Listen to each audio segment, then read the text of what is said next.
So Bitcoin is a multifaceted technology. It has countless use cases and opportunities. And at Centbee, we're passionate about the payments use case. Now, it's not difficult to convince somebody that Bitcoin as a payment system is far superior with its low fees, its anti-fragility, and its resistance to fraud. But the question inevitably arises, how do we get Bitcoin? And of course, the traditional ways of doing this has always been through exchanges. What we have seen now is great wallet companies solving this onboarding problem by introducing digital top-ups and so on into the wallets. But this is something that isn't convenient and great for an African context where a lot of people don't have access to those methods. So we've been spending a lot of time thinking about this. How do we get people easily into the system? Because once you've got Bitcoin, then of course this universe of opportunity opens up to you. So we've been studying this, and we had this dream, this idea that if we could make Bitcoin as easily to acquire as going down to a local grocery store and buying your groceries, your bread and milk, then we felt like this could really solve that problem. And this is what we did. Now, what I want to do is I just want to take you through a quick tour of the retail outlets that we have in South Africa, because I'm sure many of you, unless you've been in South Africa, probably aren't aware of what they are. And I want to just describe to you where South Africans and Southern Africans, and in fact, a lot of the retail that I'm going to be explaining to you today is across the continent, how they look and what we've managed to do.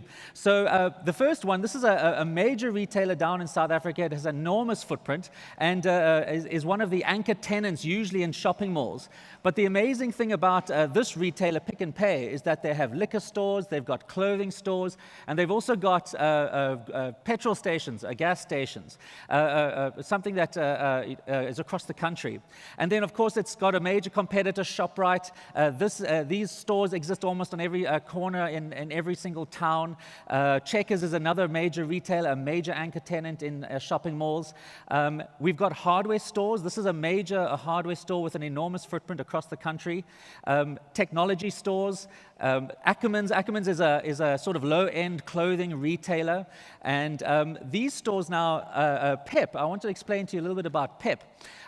They exist in more sort of smaller towns across the country, are very often in more rural locations. And this is where a lot of South Africans not only buy clothing and so on, but also have the ability to buy airtime and cell phones. So these stores exist across the country. And this is something that you might not have ever seen before, but they are called spaza shops, and they exist across the continent. They are these little informal stores, and this is where they're usually located in shanty towns and townships outside of major towns or smaller towns.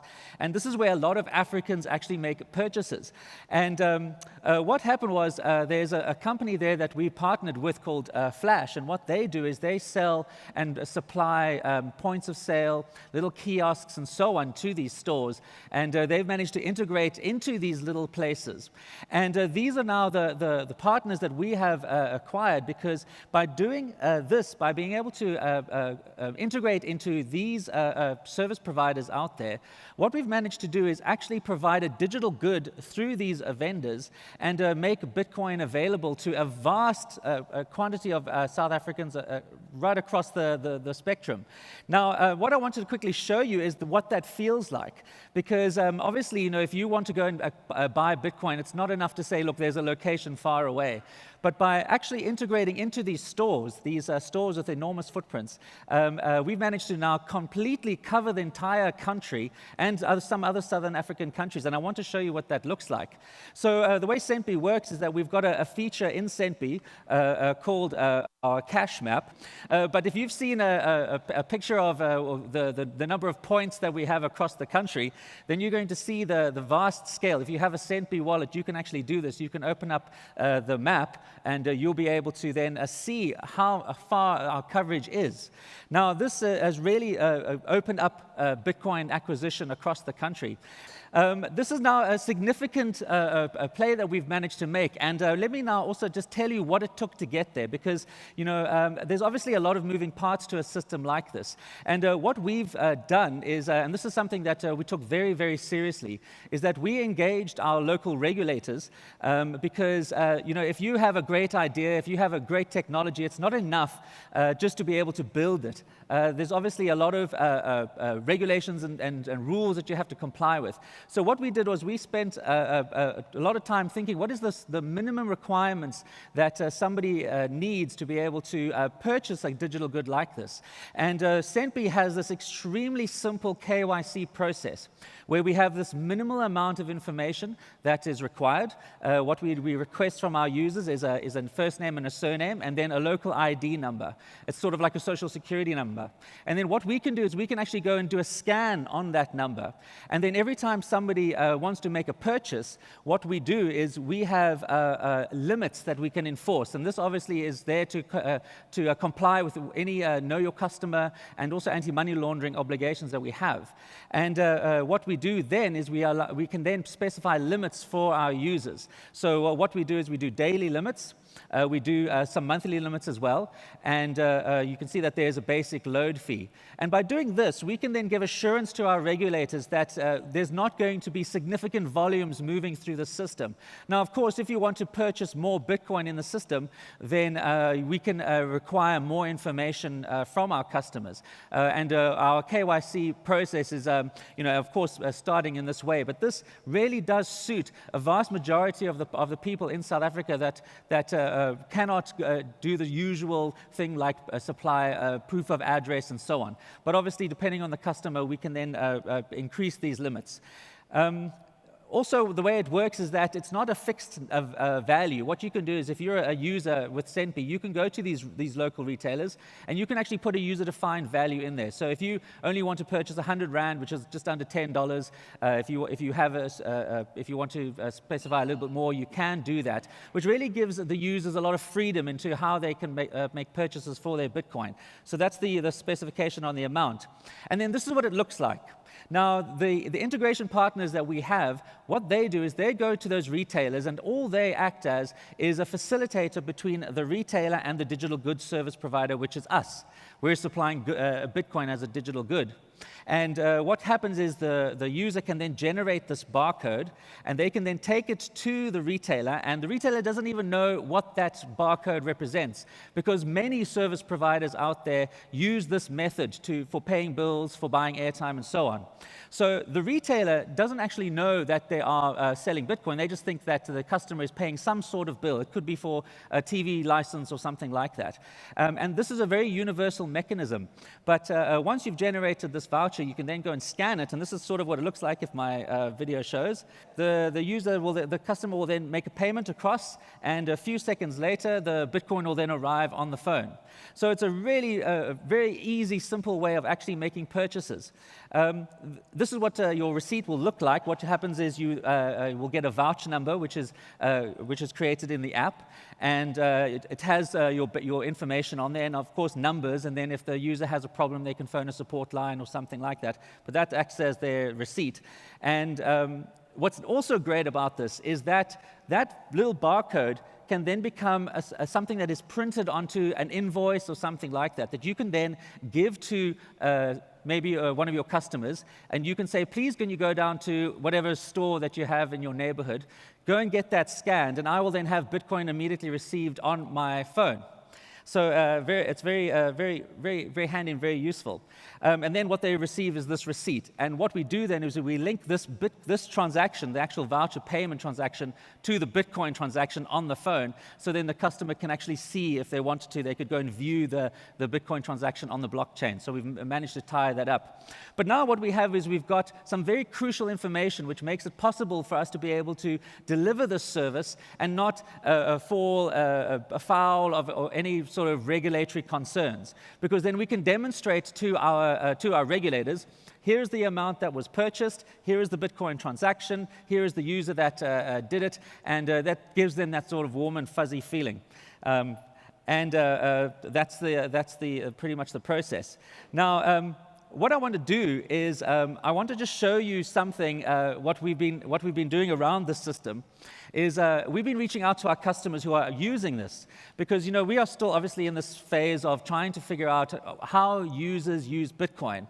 Now, we're not going for crypto enthusiasts. We think of them as our anti-personas, not our customer base. It's very interesting to us how our customers use Bitcoin and why do they want Bitcoin? Because, of course, we want to be able to provide the service to them. And what we've been doing is we've been seeking out our users and actually getting them to tell us their story, why they use Bitcoin. What is it about Bitcoin that they like? Of course, as a Bitcoin enthusiast myself, I have my own reasons, but I'm trying to appeal to a vast majority of people out there in the world that have never used crypto. This is now what we're doing. So what we're going to be doing is we're going to be releasing these stories over the coming months to show you how normal people who are not involved with Bitcoin, how they use Bitcoin, why do they use Bitcoin, what value does it bring to them. So what I'm going to do is I'm just going to let a video play right now of two of our users. This is not scripted, it's not staged or anything like that. We just took a camera and we followed them around, and we heard from them, why do you like Bitcoin? And these are the people that are going to be the people that are yet to come into the space. Of course, as crypto enthusiasts, we've been around for a while, but these are the people that are now going to come online and change the world in terms of how people use Bitcoin. So I'm going to let this play. I hope it does, and I hope you enjoy it, and thank you very much for your time. My name's Laura, and for a living I work as a lactation consultant and a doula in private practice. The process of meeting new parents, helping new mums through labour, helping mums with breastfeeding is really, really rewarding. Just meeting every little baby is such a treasure. My name is Bill Masuku, and I am a comic book artist. People come and say, I really like your work. I have this story I want illustrated. Can I pay you to do this? Which is great up until that point. I'm from Zimbabwe. Most of my clients are either based in the UK or based in the States, which means they are payment hurdles and payment hurdles and payment hurdles. I can't stress enough how hard it is to get this money. With this job, it becomes a little bit difficult because new mummies don't have time to sit behind computers and do admin and make payments and those kind of things. So as a lactation consultant, I sometimes do prefer that mummies pay cash because then I've got the money instantly. Most of the time when couples pay by EFT, I usually get my money after about a week because of the bank delay. The paper from their hands through international borders, through international payment systems, and then finally in my hands. It's been all over the world before it gets to me, and by that time, how many institutions have taken their cut? I have to physically leave the country in order to go through a friend or a brother, in order to physically borrow their bank card to spend my own money. It's just super tiring having to have earned money and then not being able to spend it. It's been hard. I think one of the solutions outside of cash is probably using something like a Bitcoin wallet. The great thing about the Centbee Bitcoin wallet is that to receive payment, you can generate a voucher for the amount of the consultation. It can be paid at Pick n Pay, Spars, Checkers, Builders, at almost any shop. So when mum and dad are out buying nappies and other toiletries for baby, you can also just pay the Centbee Bitcoin voucher at the same time. It also saves the couple from having to drive around to find an ATM specific to their bank or paying excess fees if they can't find their bank ATM. While I was in university, there was this big Bitcoin boom. It was of no use to me. How does stock exchanges and all those graphs really benefit me on the ground? My eyes were open to this idea that there's an app, there's a Bitcoin company that drops those borders, that drops those hurdles and makes it easy for me to go to the shop to buy, basic things. I want to be able to send money to my mom, and sometimes it's such an arduous process. But now with this, it's like 4 taps and I'm good. Being able to buy Bitcoin directly from the shop, it's so much easier. As someone who doesn't want to deal with online trading and all that nonsense, it's so personal. Talking to someone in person is super important. It makes me feel like the money is in my hands. I feel like this is the natural progression of where transacting should go. One of the things about getting cash payments from clients is that not a lot of people actually have cash. So a lot of times the new dad's running out to the shop to go withdraw cash so that they've got something to pay you with. And then the other challenge is, what do you do with the cash when you get it? I think the future of Bitcoin is really exciting. The concept of earning money in Bitcoin and then being able to go and spend that money in the shops.